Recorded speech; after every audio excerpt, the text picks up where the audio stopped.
Hola, bendiciones. Me encanta esta historia en uno de los libros de Max Lucado. Me encanta por la manera en que narra esto que voy a compartir el día de hoy ahí en el libro de Mateo. Pero me encanta porque es una historia ficticia, pero en realidad tiene mucho que ver con lo que estaremos tratando o compartiendo hoy acerca de la misión o lo que hace un discípulo para imitar al maestro. Jesús llamó a Mateo y éste le siguió, pero al poco tiempo comenta acerca de sus amigos. ¿Qué pasa con ellos?, pregunta Jesús. Bueno, mira, tengo una pandilla, voy a extrañarlos. Por ejemplo, Carlos, aunque es tan resbaloso como una sardina, los domingos visita huérfanos, y Bruno, el del gimnasio, te puede aplastar como a una cucaracha, pero nunca he tenido un amigo así. Me ha pagado la fianza 3 veces. ¿Cuál es el problema?, le hace señas Jesús para que continúe. Es que voy a extrañarlos, es decir, no tengo nada contra Pedro, Santiago y Juan, pero ellos son domingo en la mañana y yo soy sábado en la noche. Tengo mi propio círculo, ¿sabes? Jesús comienza a sonreír y mueve la cabeza de un lado al otro. Mateo, ¿crees que vine a pedir que te pongas en cuarentena o que pongas en cuarentena a tus amigos? Al contrario, quiero conocerlos. ¿Pero hablas en serio, maestro? Recuerda, estos tipos son gente sospechosa. La mitad de ellos está en libertad condicional. Mateo, no estoy hablando de una reunión religiosa. A ver, ¿qué te gusta hacer? ¿Fútbol, tenis, canicas, trompo, yoyo? Los ojos de Mateo brillan. Bueno, deberías verme cocinar. Me las arreglo con los filetes como una ballena con Jonás. Perfecto, sonríe Jesús. Entonces organiza una fiesta de despedida, un fiestón inolvidable e invita a toda tu pandilla. Por tanto, Jesús va a parar a la casa de Mateo, una mansión de 2 niveles con vista al mar de Galilea. Estacionados afuera hay desde BMW hasta limusinas. La gente adentro indica cualquier cosa menos una conferencia religiosa, música que cala las raíces de los dientes, y en medio de todo Mateo conectando a Pedro con Carlos y Bruno, y a Marta con el personal de cocina. Y Jesús sonriendo, ¿qué podría ser mejor? Pero después de unas horas, después de unas horas, entra la policía religiosa y su piedad de pocos amigos, enormes libros negros bajo los brazos. Vaya religioso que es este Jesús con sus discípulos. Miren con quién se junta. Mateo no sabe si enojarse o que le trague la tierra, y antes de decidirse, Jesús interviene y explica que está donde debe de estar. Mateo pasa de estafador a discípulo. Los tipos buenos parecen buenos y los malos se van. ¿Y acaso no es esta la historia de nuestras vidas? Bueno, depende del lado que te quieras sentar.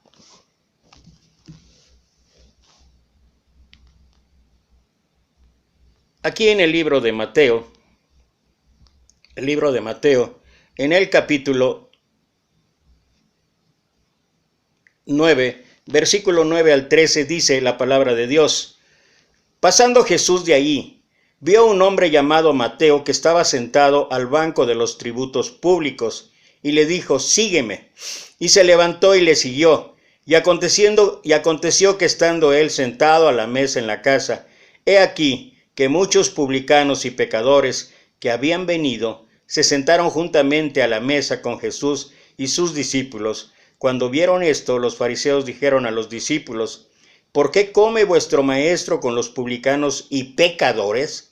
Al oír esto, Jesús les dijo: Los sanos no tienen necesidad de médico, sino los enfermos.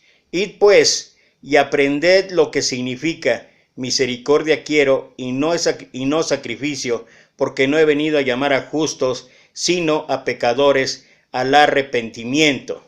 Es una historia que nos muestra mucho de lo que nuestro Señor quiere enseñarnos, aquellos que queremos ser discípulos de Él, aquellos que queremos ser imitadores de Él. Y antes de abundar un poquito en la enseñanza que nos transmite a través de este pasaje nuestro Señor. Me gustaría compartir con ustedes esto. Jesús vino a la mesa de un hombre pecador y muchos pecadores le acompañaron a la mesa. Esto nos indica que Jesucristo no vino a una clase privilegiada por sus méritos religiosos o por su clase social. Él vino a buscar a gente humilde, marginados por la sociedad, que no merecían la atención de los demás. Los publicanos y pecadores, ladrones, pandilleros, prostitutas, era la gente que le acompañaba. Jesús fue criticado por la gente religiosa de su época por contaminarse con la gente pecadora. La tendencia de los religiosos de la época era la de creer que para ser salvos se necesitaban méritos propios, es decir, solo guardando rigurosamente la ley se podía llegar a la salvación. Hoy día, muchas religiones enseñan que guardando ciertos días o realizando ciertos ritos religiosos o haciendo obras de caridad es como se agrada a Dios. Esto es una falsedad, pues la Biblia enseña que la salvación es un regalo de Dios. Basta con ver todo lo que dice el apóstol Pablo en la carta a los Efesios capítulo 2 del 1 al 10. La respuesta de Jesús es categórica. Los que se sientan salvos por sus propios méritos no lo necesitan a Él. Son aquellos que reconocen que necesitan un Salvador para que los salve del juicio eterno, los que Él va a salvar. Por eso dice, no he venido a llamar a justos, sino a pecadores. Esto no significa que alguien pueda ser justo por sus propios méritos. Lo que Jesús estaba diciendo es que si alguien se cree justo, esa es una diferencia. Si alguien se cree justo, no podrá recibir el perdón de sus pecados. Se parece al ejemplo de alguien que va a cobrarle a dos personas que le deben $10,000 cada uno. El primero le dice que no tiene cómo pagarle y que por favor le dé más tiempo, que le da mucha vergüenza, pero aunque quisiera no puede pagarle. El segundo deudor le niega la deuda y le dice que está equivocado, que a él nunca le ha prestado dinero, que no le debe nada. Esta persona además olvida que cuando entregó el dinero le hizo firmar un documento. El hombre tenía decidido perdonar a ambos, pero solo perdona al primero, porque aquel reconoció la deuda y le pidió perdón por no poder pagarle. Al segundo no puede perdonarle la deuda, aunque quiera, pues no quiere reconocer la misma. Por tanto, lo llevará a juicio ante el juez, sacará el recibo firmado y le hará pagar los intereses en la cárcel. Los orgullosos, los religiosos, los maestros de la ley, los que creen que sus méritos los harán salvos, esos no recibirán el perdón, ya que no serán capaces de reconocer que necesitan un Salvador. Lo importante aquí es ver cuál es nuestra situación. ¿Tenemos a Jesucristo como nuestro suficiente Salvador y Señor? ¿Hemos reconocido ante Él la deuda que teníamos y que no tenemos cómo pagarlo? ¿Nos hemos podido dar cuenta de que la salvación es un regalo de Dios por su amor mostrado en la cruz al morir por nosotros? Nuestro Señor está esperando que reconozcamos nuestros pecados y que lo necesitamos a Él para ser salvo. Y todavía más, Él extiende una invitación cada día, a cada momento, en cada lugar. He aquí, yo estoy a la puerta y llamo. Si alguno oye mi voz, abrirá la puerta, y yo entraré y cenaré con él y él conmigo. Vale la pena resaltar algunas enseñanzas que nuestro Señor Jesús habla en este pasaje. Particularmente me gustaría tocar cada uno de esos puntos y ver algunos otros versículos que nos pueden ayudar para comprender mejor la enseñanza del Maestro. Número 1. La oportunidad de salvación es para todos. Esto es indudable. Todos de una u otra manera podemos ser partícipes de este regalo, de esta salvación que solamente es por gracia. Juan capítulo 3, versículo 16, habla y dice, porque de tal manera amó Dios al mundo, que ha dado a su Hijo unigénito, para que todo aquel que en Él cree no se pierda, mas tenga vida eterna. Romanos capítulo 6, versículo 23, Pablo dice, porque la paga del pecado es muerte, mas la dádiva o el regalo de Dios es vida eterna en Cristo Jesús. Segunda de Pedro capítulo 3, versículo 9, habla y dice el apóstol Pedro, no es que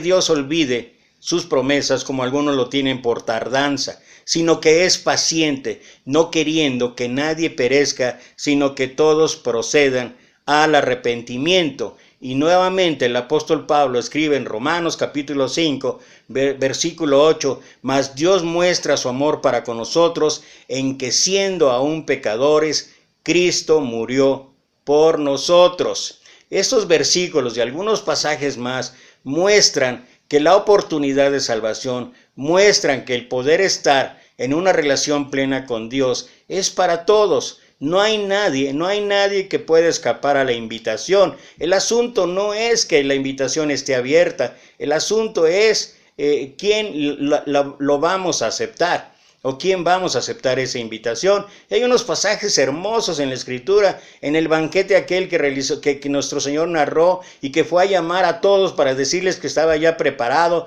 para la fiesta y que uno a uno se empezaron a negar. Y después ¿a quién llamó? Después dio indicaciones para que salieran y todos los que encontraran en el camino, los que fueran, quienes fueran, no necesitaban ninguna invitación en particular, sino que vinieran. Y eso nos hace ver como segundo punto algo que debe ser para nosotros prioridad, algo que debe ser importante. Jesús, nuestro Señor Jesucristo, en particular, su pasión es por los perdidos, por los despreciados, por los débiles, por los que reconocen su deuda. Por ellos tiene una pasión en especial nuestro Señor. Por ellos tiene una pasión en especial Dios. Juan capítulo 1, versículo 11 y 12 dice, a lo suyo vino y los suyos no le recibieron, mas a los que le recibieron, a los que creen en su nombre, les dio potestad de ser hechos hijos de Dios. Y tú ves a través del Evangelio, en los 4 autores, tú ves ejemplos acerca de esto, acerca de la pasión en especial que Dios siente, que nuestro Señor Jesucristo siente por los despreciados, por los débiles, por aquellos marginados en la sociedad. ¿Recuerdas el estanque de Betesda? Dice ahí en Juan capítulo 5 que había una fiesta ahí con los judíos, pero Jesús no va a la fiesta. Jesús va a donde estaban aquellos que de una u otra manera eran marginados, despreciados a causa de sus enfermedades. Un estanque que estaba alrededor rodeado por una multitud de enfermos, cojos, ciegos, paralíticos, etcétera, etcétera, físicos no solamente, pero yo creo que también en muchas maneras por el desprecio, por la situación en que vivían de manera personal. Y Jesús estuvo ahí para tratar de rescatar, para llegar a sanar. ¿Y qué de lo que narra Lucas capítulo 7, versículo 36 en adelante? Simón el fariseo invitó a comer a su casa a Jesús, pero todo lo que ocurre ahí desde el versículo 36 al 50 muestra por un lado la actitud finalmente del fariseo, de ese maestro de la ley, incluso cuestionando la conducta, incluso cuestionando la actitud, incluso cuestionando la acción de Jesús para con la mujer pecadora que se menciona ahí. Y al final de cuentas, ¿qué es lo que pasó? Jesús le dice a la mujer, vete, tu fe te ha salvado. ¿Y qué decir? ¿Y qué decir del Juan capítulo 8 donde narra la historia de una mujer supuestamente sorprendida en adulterio? No era otra cosa más que tentar a nuestro Señor. Y la manera, hay que analizar y hay que ver el pasaje en todos sus detalles para poder entender que de una u otra manera Jesús siempre tenía la respuesta adecuada, pero finalmente cuando sin tener que condenar o no condenar, sin tener que dar un veredicto, de la manera en que Jesús hace que toda la gente se dé cuenta de que la mujer, como muchos de nosotros, tenemos oportunidad de salvación. Y a final de cuentas, cuando todos se van, ¿qué es lo que pasa? Ahí están solamente la mujer y Jesús. ¿Y qué le dice a la mujer? ¿Dónde están los que te condenaban?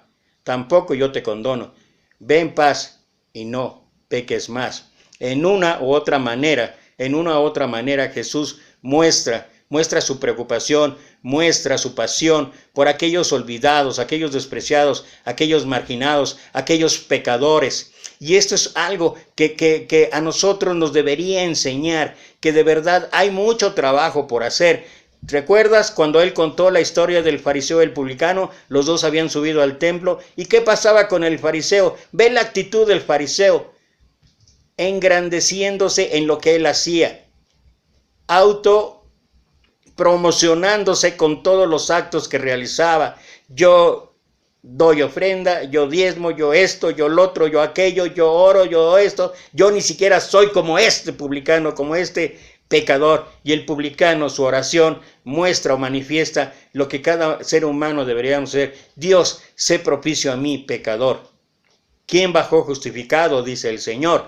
Entonces, lo que podemos aquí aprender es que de una u otra manera Jesús tiene pasión por los perdidos, Jesús tiene pasión por los olvidados, Jesús tiene pasión por los pecadores, y por eso en el pasaje que estamos analizando o viendo, encontramos a Jesús donde, voy a regresar, pasando de ahí, Jesús de ahí vio a un hombre llamado Mateo que estaba sentado al banco de los tributos públicos y le dijo, sígueme. Y se levantó y le siguió. Y aconteció que estando él sentado a la mesa en la casa, he aquí, nota esto, he aquí que muchos publicanos y pecadores que habían venido se sentaron juntamente con él a la mesa con Jesús y sus discípulos.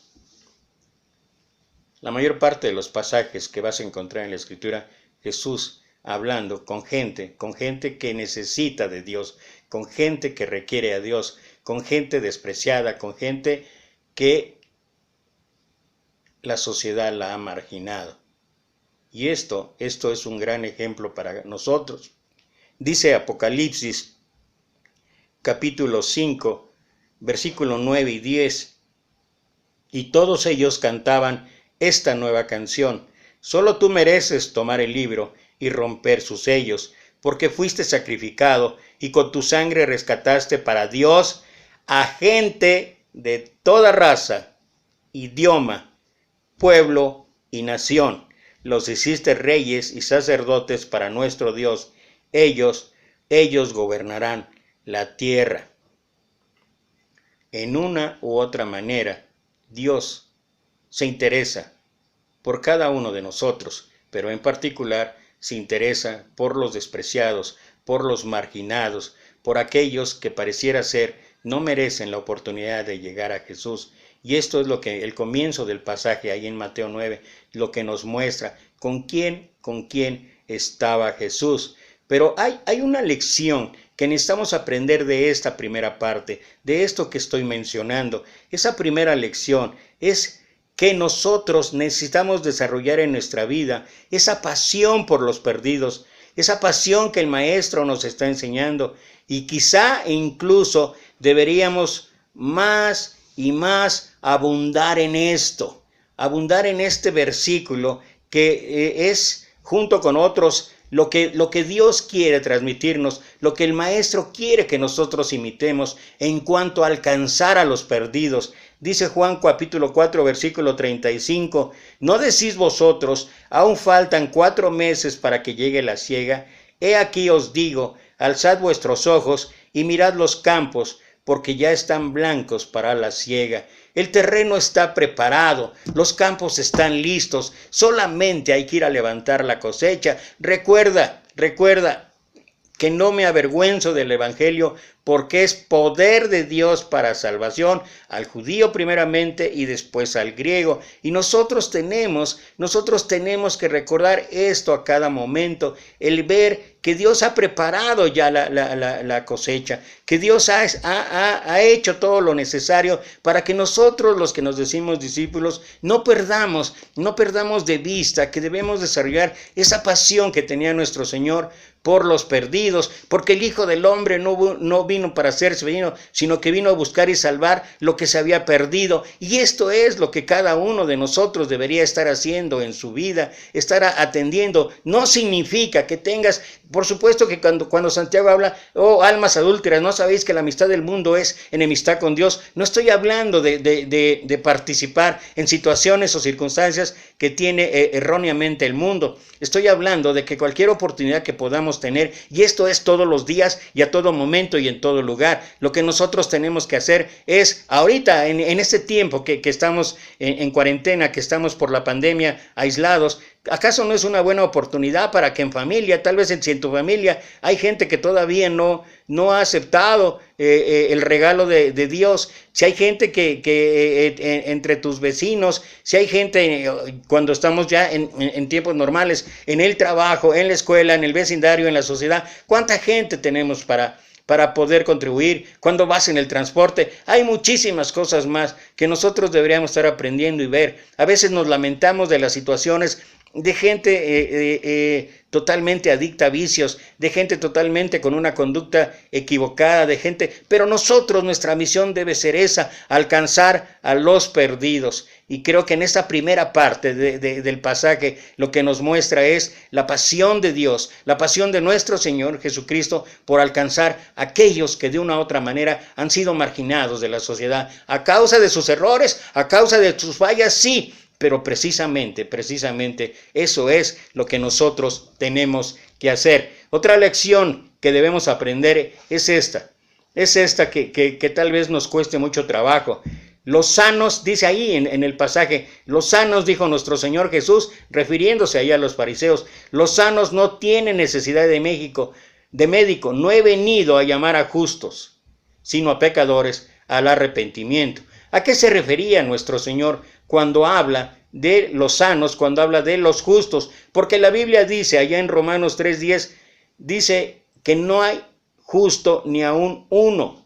¿Quién puede estar sano? Si primera de Juan 1:8 dice, si decimos que no tenemos pecado, nos engañamos a nosotros mismos y la verdad no está en nosotros. ¿Quién puede ser justo o quién puede ser sano? Bueno, realmente la idea o lo que está tratando aquí nuestro Señor de mostrarnos es que los fariseos, los maestros de la ley, aquellos que consideraban ganar la salvación por obras, era que habían dejado de lado la necesidad de nuestro Salvador. Y esto no solamente con los fariseos, no solamente con ellos. En la iglesia en el primer siglo hay dos ejemplos por lo menos en los cuales ocurrió y sucedió esto.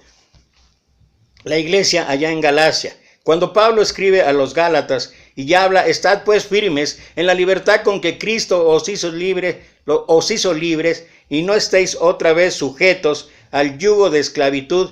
Pablo lo que está hablando, lo que está diciendo allá en la iglesia con los Gálatas es que, ¿qué es lo que querían hacer ellos? Dice, he aquí yo Pablo, versículo 2, os digo que si os circuncidáis, de nada os aprovechará Cristo. Y otra vez testifico a todo hombre que se circuncida, que está obligado a guardar toda la ley. De Cristo os desligaron los que por la ley os justificáis, de la gracia, habéis caído. O sea, cuando no es suficiente, cuando no es suficiente el sacrificio de nuestro Señor Jesucristo, cuando no es suficiente la gracia de nuestro Señor, sino que le queremos añadir, esas son las obras.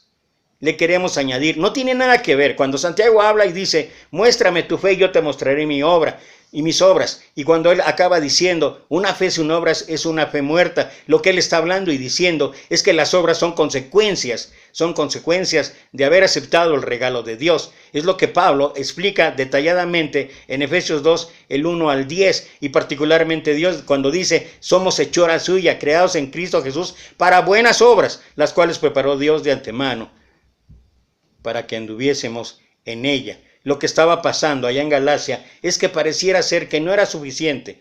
Entonces, ¿para qué vino nuestro Señor Jesucristo? Pero en particular, y me gustaría compartir contigo esto, lo que pasó con la iglesia en Éfeso.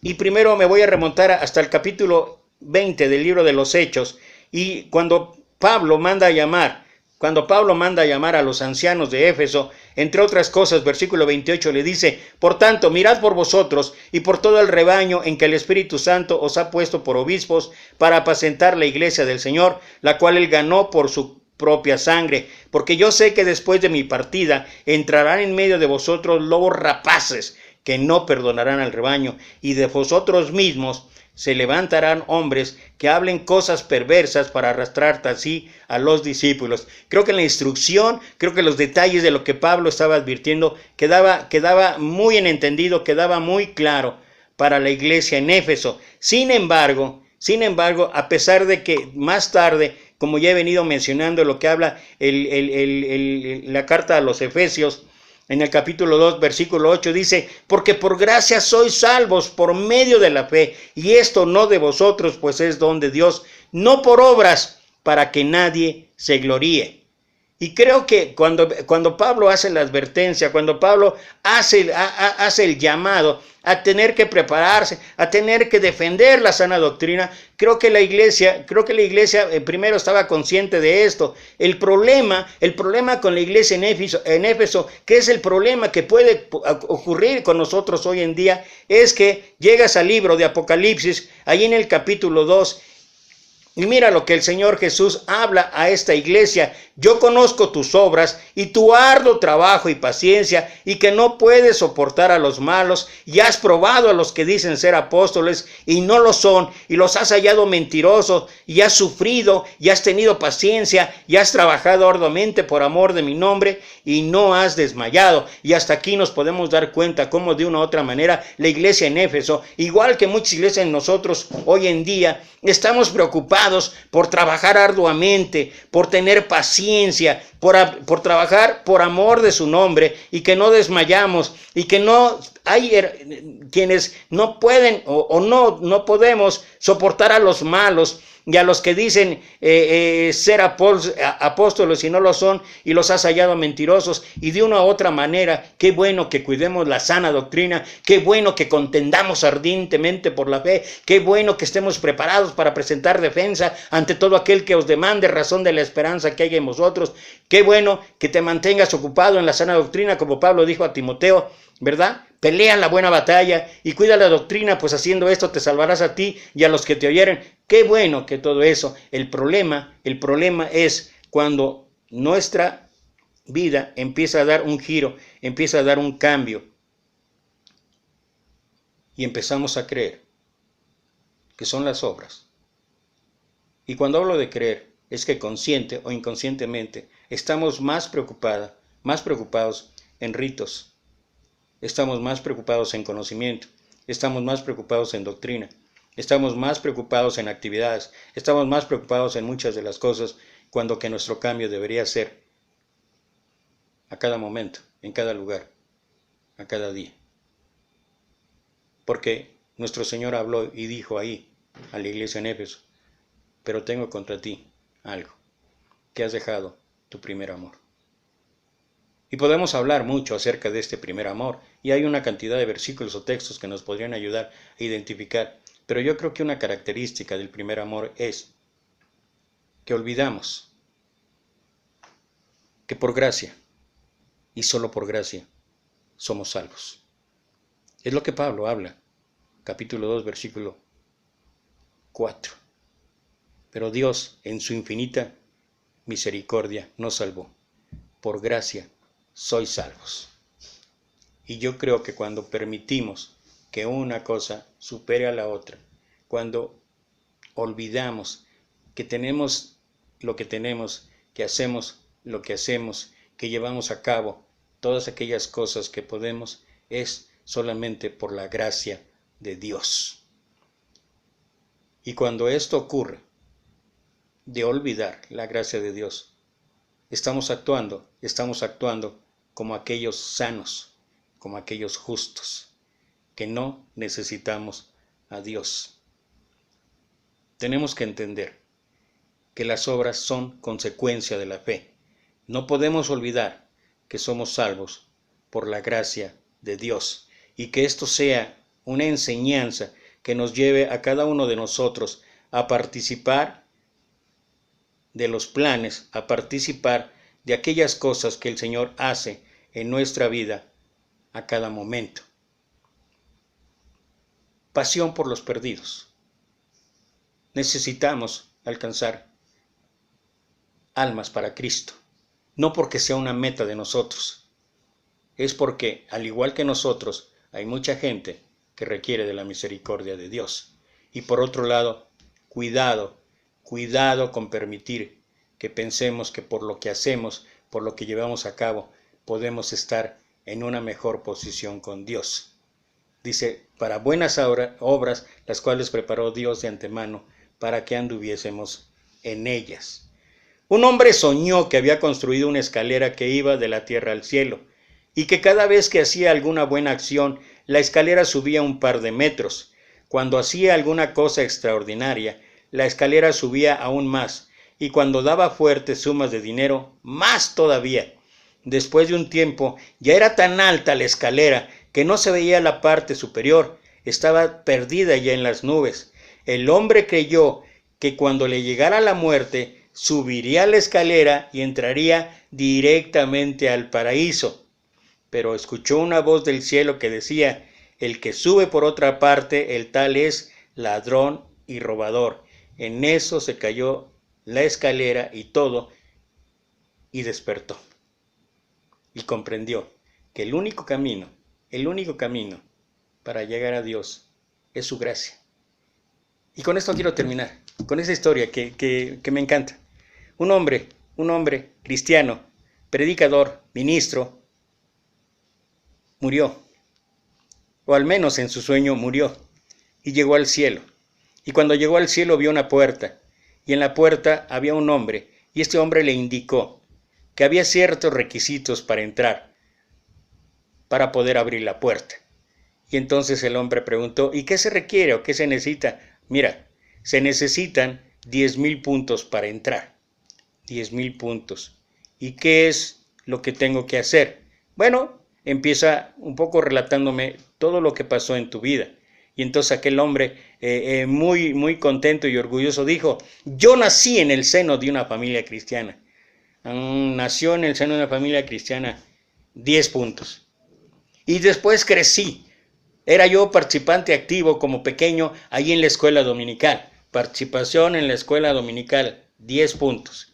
Dice, y más tarde me incorporé al trabajo de los jóvenes. Trabajo de los jóvenes, 10 puntos. Pero además participé en el liderazgo de los jóvenes, otros 10 puntos. Y después crecí y fui a estudiar. No voy a decir dónde, porque se molesta. Pero estudié como ministro, estudié como predicador. Estudió como predicador, 20 puntos. Y después empecé a trabajar en una congregación. Y durante mi trabajo fue que me casé, pero tardé casi 20 años trabajando para la congregación. 20 años, 20 puntos más. Y después, pues eduqué a mis hijos en el cristianismo y todos ellos fueron salvos, se bautizaron y todo lo demás. Familia cristiana, otros 20 puntos. ¿Cuántos llevo? 90 puntos. ¿Qué más hay en tu vida? Pues no, creo que ya no recuerdo muchas cosas. Y aquel hombre le dijo, pues acuérdate, son 10,000 puntos, llevas 90, no vas a poder entrar. Y entonces el predicador dijo, de verdad que es imposible entrar al cielo. Solamente la gracia de Dios podría abrirme las puertas. Y entonces le contestaron, ¿la qué? Y él volvió a decir, solamente la gracia de Dios. Y entonces le dijeron, la gracia de Dios, 1,000,000 de puntos. Puedes pasar. De alguna manera, he tratado a través de esta historia de ilustrar que requerimos y necesitamos la gracia de Dios. Y que es la gracia de Dios la que debería estar motivándonos a desarrollar una pasión por los perdidos, alcanzar a los perdidos. Ojalá que podamos aprender y que imitemos en ese amor que el Maestro tiene por cada uno de nosotros, pero en especial por aquellos marginados, por aquellos perdidos, por aquellos pecadores. Mi ruego, mi oración será para que juntos podamos alcanzar muchas almas para Cristo. Gracias otra vez por estar aquí, gracias por compartir. Si Dios permite, nos vemos el día de mañana a 4 de la tarde. Mientras tanto, una lluvia de bendiciones para ti. Hasta mañana.